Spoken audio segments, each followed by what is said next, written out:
A new synthetic killer drug known as Flakka is spreading rapidly across the United States and already causing an epidemic of overdose fatalities and acts of violence. We're talking about Flakka. Flakka. The drug is called Flakka. Some have dubbed it the insanity drug. And it's everywhere. It's been described as the scariest drug in the world. More powerful than heroin or cocaine. This is a synthetic drug that can alter your state of mind, raising excited delirium, body temperature, and literally losing their mind. They're all experiencing like superhuman kind of strengths. Where it takes 6 policemen to hold them down, that's a problem. Psychotic breakdowns, hallucinations, aggressive, violent behavior, Cannibalism and self-mutilation. indiscriminate violence. When Flakka takes over, we are living in the context of the end of the age. We are a nation under judgment.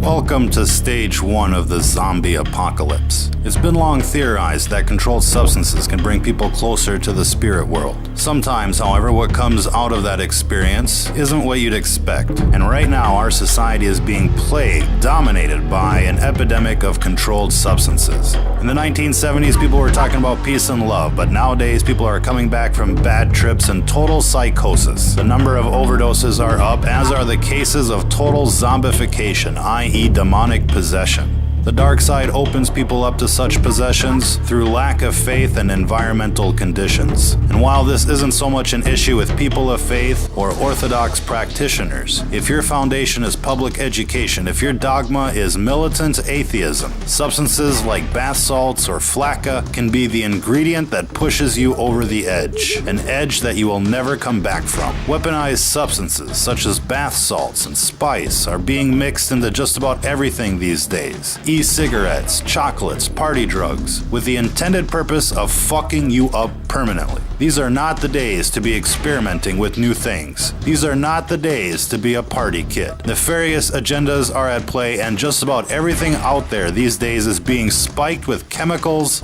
to do you in. This recent craze of legal highs, for example, has become epidemic in proportion. Coupled with the outbreak of pharmaceutical abuse, heroin abuse, meth abuse, this all has the potential to doom an entire generation like never before. Our message is clear. Don't be a guinea pig. Whatever is out there circulating on the streets these days is experimental in nature. Cities are receiving experimental batches so that the effects can be recorded and analyzed. Now, we'd like to think that most of you out there have the common sense to avoid these types of substances. But if not, let this be a fair warning to you. If what you're into is not 100% natural, if your surroundings and mental state is not 100% positive, whatever you're thinking about is not worth the experimentation. Even alcohol has the potential of channeling in evil spirits. If you go to a liquor store in British English societies, hard liquor is called spirits, and it's called spirits for a very good reason. Again, these are gateway substances, and when they're added to the atheist psyche, anything is possible. If you've ever seen somebody turn bright red while drinking, you're basically watching demonic forces take over. Most times, the affected individuals are unaware, and while most of us dismiss their drunken behavior as simply being drunken behavior, there is something else going on. The dark side is constantly trying to induce what's called mutation by design. It's the main reason why everything you buy is laced with chemical or unnatural substances. They call the food GMOs, with the intended purpose of changing the composition of people from a natural state to an unnatural state, from a natural vibration to an unnatural vibration. And while this gets into the metaphysics of the world at large, what you're seeing here isn't natural,